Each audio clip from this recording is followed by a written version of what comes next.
Hey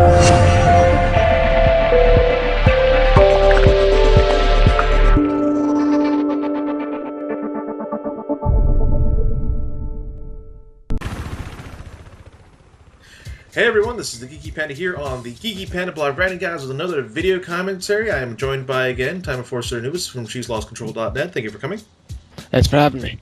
And here, we both are going to be talking about Anime Boston 2014, an anime con that came, went, but we all had fun. Indeed. Overall, I was very surprised. Like, the convention said it had, 24,000 people there, estimated? Around that, yeah. Yeah, over this whole weekend express, and it was just crazy with the amount of people in the convention center. Like, it really was. Like, I knew it was, you had to back me up here. Like, at this con, it felt more crowded than ever. Yeah. Like, the main hall where everyone knows, it's just trying to get through there was hell. Yeah, at some point it was just wall to wall packed with people around that little rotunda there with all the escalators and whatnot. Yep, right. But overall, it was a really great experience. Give us some of the highlights of your experience there. Okay, so the first thing I have to mention is that they got Jam Project this year. Now there are two concerts I'd ever go to in the world, and Jam Project's one of them, and there's a reason for that. It was just fantastic from start to finish. High energy, all the whole thing. Everyone was standing up. It was fantastic. It was great. I'd go to it again and again and again. Sweet. And anything else? Other than that, I ran my panel Saturday. That went really well. We filled the room, and they had added chairs to it beforehand. Damn, because I remember last year you guys filled the room very consistently, and you said earlier in the conversation that it was basically around the same size. It was around the same size, and they added chairs, and we still filled it. And people left, and people came back. People came in to replace those people. Yeah, it's just I'm hoping next year they would give you a bigger space, because it sounds like you really need a bigger venue. Yeah, I'm hoping. Yeah, but I'm glad people had fun over there. And anything else you want to add? Other than that, it's just great altogether. Great cosplay. The dealer room was awesome. Had a lot of stuff. All just great experience. Yeah, I hear that. For me, my highlights of this con, I definitely had some good ones. First and foremost, the people there. They were all great people. Met up with some old friends, and some new ones. I just had a blast hanging out with everyone and seeing the cosplayers there. The cosplayers was definitely a great thing about this convention, because there's so many of them. Like, the skill levels, the variety, what they cosplayed, the uniqueness. It was just really awesome to see that. Yeah, the cosplay there, every year it's great. This year it was just a notch above that. Yeah, it really felt like it's like no matter where you go, there's always a cosplayer you're gonna see that you're gonna be like, holy crap, I want to take a picture. Holy crap, people I want to really pulled out all the stops. Yeah, another highlight for this convention is, for once, I get props from here and there from people from my military-based cosplays, but this girl that was no older than, I think, 13, 14 years old, came up to me and says, because I was wearing all this military gear usually, and came up to me and said, "Wow, your cosplay is really awesome. I just want to tell you that." I'm like, "Thank you." That's cool. She didn't ask for a picture or anything, but she came up to tell me that, and I'm like, that's what I needed. I need at least one comment at a con saying that my costume is good or something like that. But she said it was awesome, and I was very happy to hear that, because not even girls around her age would say something like that to me. So right. It's like wearing this, this military gear, sweating my balls off, and it's like, okay, it's justified. So that was awesome. Another thing that was interesting is I kept getting stopped by people at the convention asking if I was the Geeky Panda. That's really cool. I never expected it. I never expected like that to happen. I always expected when I take a picture, do a video of someone, where I tell them, "Hey, I'm doing this music video for my channel. I'm just wondering if you're in it." And then I tell them about my channel. But no, people came up to me and like, "I'm not used to this. I am totally not used to this." This was.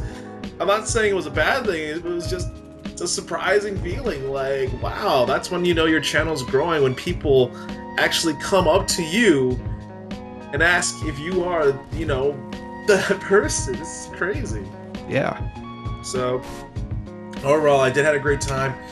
The dealer's room was awesome. They had a variety of things there, and I wish I had more time there so I can buy more stuff. The artist alley was cool to check out. Late night, I didn't go out much late night, but it was just so much fun there. And now let's talk about the bad stuff at the con, because there's always good and then there's always the bad. Yeah. So, Anubis, I do believe we can agree that the one elephant in the room was definitely it was LineCon Definitely. with a vengeance, and it was at that one entrance. Yeah, that one entrance through the mall, and it's confusing to me because that last year it wasn't that bad, and last year was the first time they did it. Yeah, last year wasn't that bad. We all thought it was going to be, LineCon. We got to wait in line. We got to do all that, but it actually went by fairly quickly. Yeah. And then this time, it seemed like it was worse. Like, it was kind of confusing too, because there were people with no bag, because they basically had, the line was mainly for bag checks. And there were people without any bags in the line, which just adds to the numbers. Like, I understand if you're friends in the line and stuff like that, but when you have that many people waiting already, it's just so much easier just to go through, wait for them on the other side.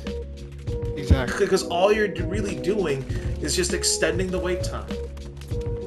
So that line situation, like what? It started out through the entrance, down by like the small cafe stores, and then outside.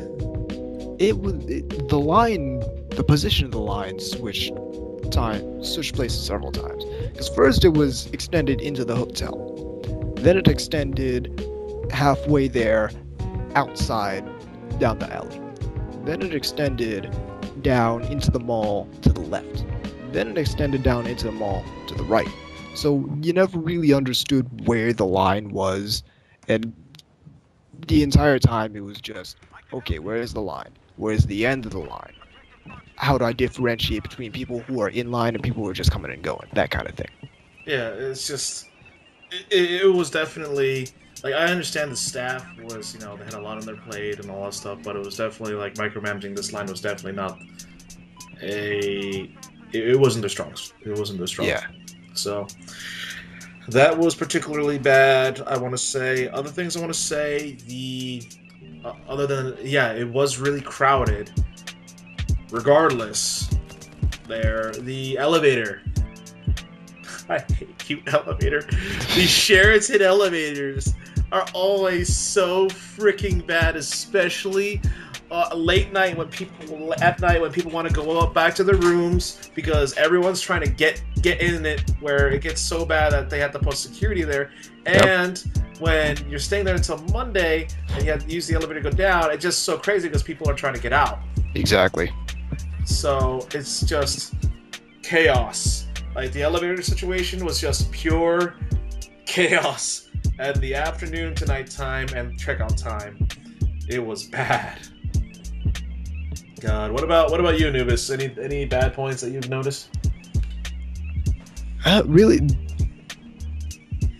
the only bad point to me, like the only downside, was the line, and what that meant for me was that I had to limit the amount of time I spent in my military gear, because then they'd have to go through, check my backpack and all that, and I'd have to limit the number of times I carried my bag with me, because they'd have to check that. Yeah, well, so it's really limiting as far as what I can do personally.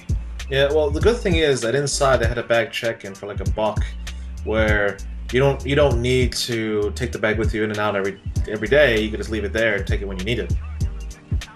Yeah, but I'm not feeling the idea of leaving my bag with some random ass people. Yeah, I understand. It's for safety precautions and all that stuff, but at least the option is there for people who are willing to trust. Which are there that many people? Yeah, exactly. Yeah, but overall, this convention, again, we've shot up like what 2,000, 3,000 people since last year. Let's talk about this because eventually this convention hall won't be able to host that many people. Yeah, AB's still growing and doesn't show any signs of stopping. So well, the thing is that are they going to move to a different convention center or stay where they are and have it heavily regulated, including but not limited to pre-reg only and no badges at the door? I wouldn't be surprised if they. Well, I wouldn't be surprised if they moved. I think that going pre-reg only and having no badges available at the door is a last resort tactic only, because that will cut into some of the people who are registering pre-convention. Yeah, that's true. Well, there's no rave, so you won't be having people register in line waiting to get to the rave. But it's just how how are they going to do this? Are they going to how are they going to try to help? Because I know everyone wants it to grow, but you're going to need an area to house it properly. Right. Otacon's facing that same issue where they're too big. Yeah, didn't they cap registration? And a lot of people got pissed about that. Yeah, they're now looking into hosting it in Washington D.C., which the convention center there is bigger, I believe. But it's just let's use that as a primary example. If Anime Boston gets too big, the only other convention center there is the waterfront one. Yeah, I don't know too much about that one. I've been there only once for PAX East, and I'm going there again in 3 weeks. But how are they going to do this? So it's definitely something to talk about. Yeah. I'm pretty sure they're gonna have to start considering what they're gonna do pretty soon. Yeah. At least in the next few years. Yeah, which I know the city of Boston loves Anime Boston. Oh yeah. It brings in so much revenue. But at the same time, it's kind of how we don't want it to leave, or or we don't want it to just hinder itself. Right. Because people will get mad, people don't want to go, and all that stuff. So again, this is definitely something. This is definitely something to talk about in the near future.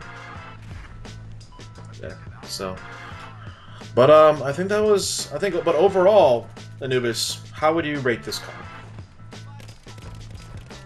Honestly, 8 or 9 out of 10.